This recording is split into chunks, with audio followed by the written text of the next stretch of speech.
If you are low income or your income fluctuates, it can make it hard to budget, and sometimes it can make it difficult if your bills just keep coming and the money isn't. So, today we're going to talk about that because that is the life I live since I quit work at the end of October of 2023. So, let's talk about some of the ways that I use to keep myself motivated and also to find new ways to try to save money or pick up a few dollars here and there. I hope you will stick around. Hi, I'm Bonita and I am early retired. I'm not old enough yet for Social Security. I'm living on a low income and I am living off of savings. I live in Kansas on a farm and I have a donkey. This is Brownie. I have frugal videos all year round, and I hope that you will join me this year as we share ways to save money and live our dreams. I live on CD interest. I live on savings, which I try not to touch unless I have like a medical issue or something big like that. I live off of rebates and I live off of YouTube money. I have some TikTok money. I have some book sales from my cookbooks. So I have some small amounts that come in and I live off of that. So in May, I made $1,094.99. That's counting my cash backs from anything that I purchase, and I use those to my full advantage as well. And I count that as income because it goes back into my budget. Since January, my income has gone down 34%. That includes like my CD interest because I do count that even though I let it roll over. I count that into my monthly income. I do pay taxes on that. And having my money in a CD for short term is still more money that I'm getting than if I used a high yield savings account. Right now, I have it tied up in a 91-day CD at about 4.08 interest. So it's short term, but it's still a high amount for me. My YouTube money has been cut in about half. Even though my subscribers go up, it's based on watch time. People get busy in the summer, the weather gets nicer, they start doing other things. So I totally understand that. And there's a lot of other YouTube creators that have commented on the same thing. This is a slow time. And YouTube is one of those things that you really can't count on. It will have ebbs and flows. So when I get it, I'm very happy to get it, but I never like put all of my eggs in one basket when it comes to YouTube, even though that is a good fourth of my income out of that $1,000 that I made last month. TikTok maybe pays me every 3 to 4 months, and sometimes that's only $10. I also have affiliate links, and if you click on any of them in the next 24 hours, if you buy anything, I will get a few pennies for that. They don't pay until you've hit a $10 mark, which I haven't hit since like December. So I have to really manage my money because my income ebbs and flows in small amounts. And so it is budgeted to the penny. I track everything that I spend or charge, all of my income. I track it and I keep an annual, yearly tracking balance so that I know where I am at any given time on everything. I also track all of my income on here. I add it up. I write down every single type, every rebate, everything. If I find money on the ground, I write it down. I count everything and then I add up my income every month to see where I'm at. That gives me a good picture going into the next month, depending on how the last month has been. So, because my income has gone down and I have some bills that are coming out this month that are some of my larger bills, I rely on using my credit cards for cash back to help put money back into my account. One of the things I use is my Discover card. I always keep a zero balance, but my Discover card is giving 5% back on groceries this quarter. That is for April, May, and June. So when I go to the grocery store, everything I buy at the grocery store, I use that to get 5% back. Then in the next quarter, which is going to be July, August, and September, it is going to be for any utilities that I pay, and it is also going to be gas stations. So any gas that I get in July, August, or September, I will be using my Discover card and I will be paying that off as soon as I spend it, but I get that cash back and I will be using it on any utilities that do not charge me extra to use a card. My phone will charge me extra, so I always pay that out of my checking account. My electric company doesn't charge me any extra. My internet company doesn't charge me any extra. So I use it on those utilities and get 5% cash back.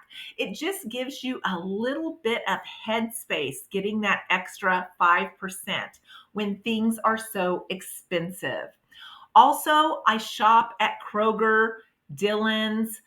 Fred Meyer is also one of those stores. Kroger has a chain of sister stores, and I use their rewards card. I use their digital coupons.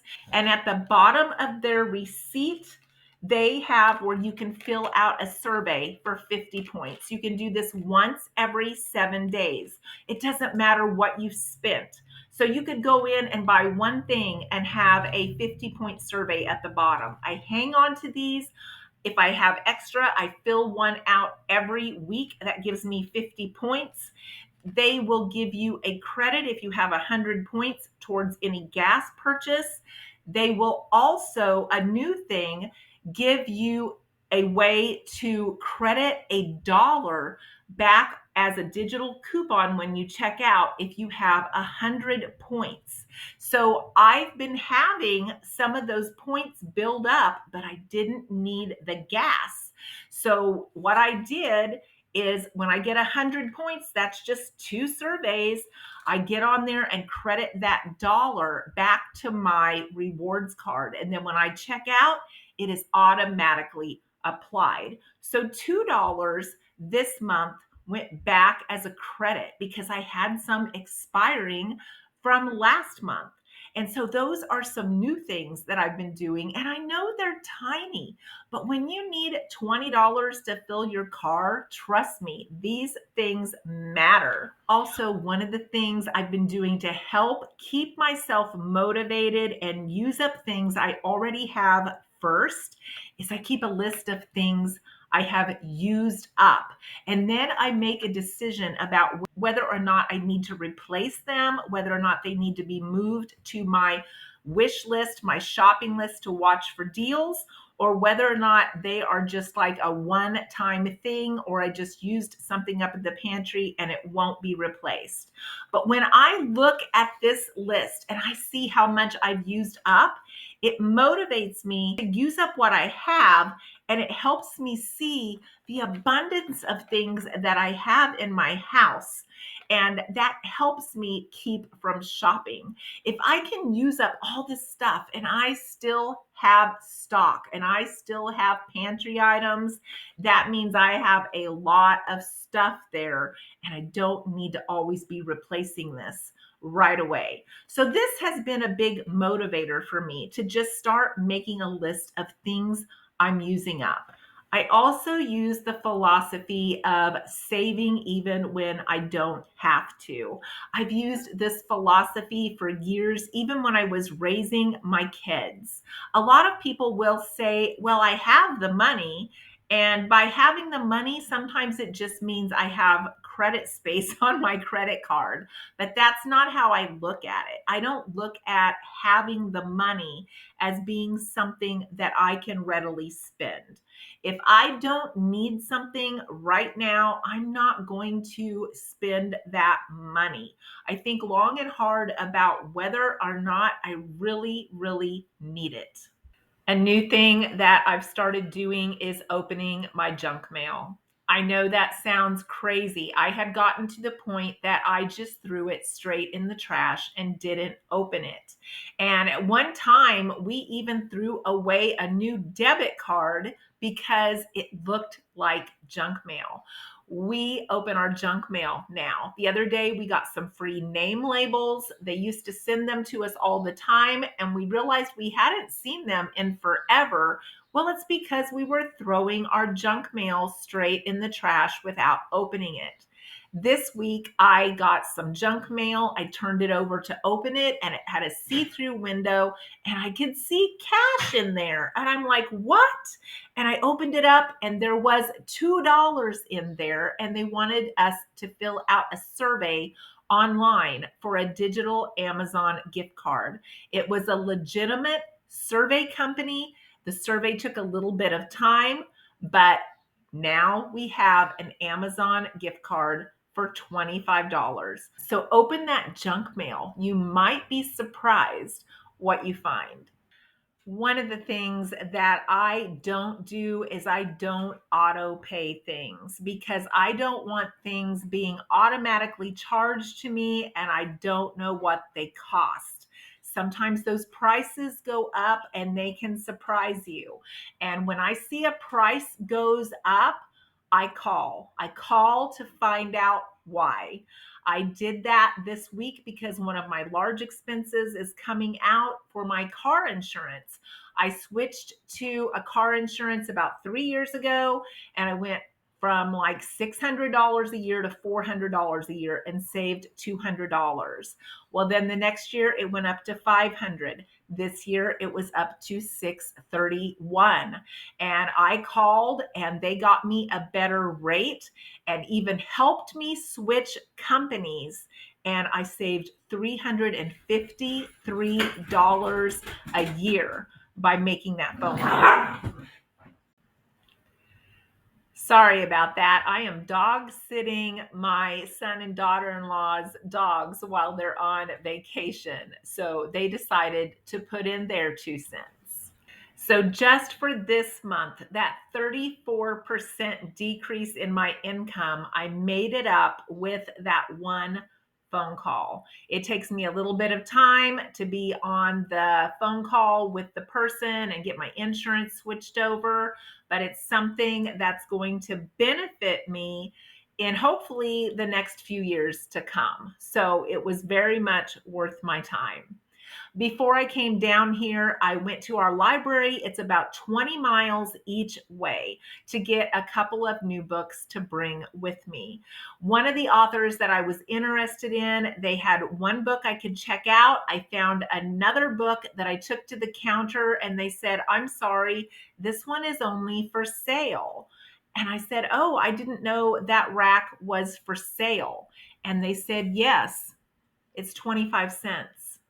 So I got one of the books that I wanted to read for a quarter, a hardback book. Money well spent.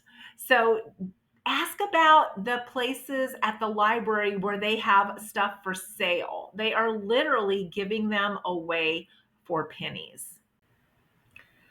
Also on my car insurance, since my car is paid off, I have carried liability insurance only for many, many years.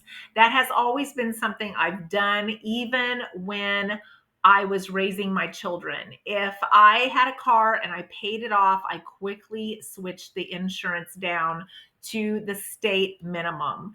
Not everybody agrees on doing this, and I know some people are really leery about having less insurance, but it saves me a lot of money. And I also want to tell you that even if you think it doesn't cover a lot, it covers bodily injury, property damage, uninsured motorists, basic personal injury protection. It also covers rehab during work loss, essential services, funeral costs, survivor payment loss, and those have amounts that go with them. I know a lot of people never think those amounts are going to be big enough because they are always worried about what's going to happen. And a lot of things can happen. That is true. But that's one of the ways I'm able to afford having a vehicle is by keeping my car insurance costs as low as they possibly can be. I hope you've enjoyed that short list of some of the things that I do on a regular basis to save money, some of the new things that I'm doing or have recently done to save money, and also some of the things that might be ideas that you could try to save money. Let me know your thoughts in the comments. These are things that I have implemented and continue to implement, especially with fluctuating income. So I find them so important to be able to stay on top of it when I don't know sometimes how much or how little I'm going to get that month. Thanks for watching today. I hope to see you in the next video, and thank you for joining me.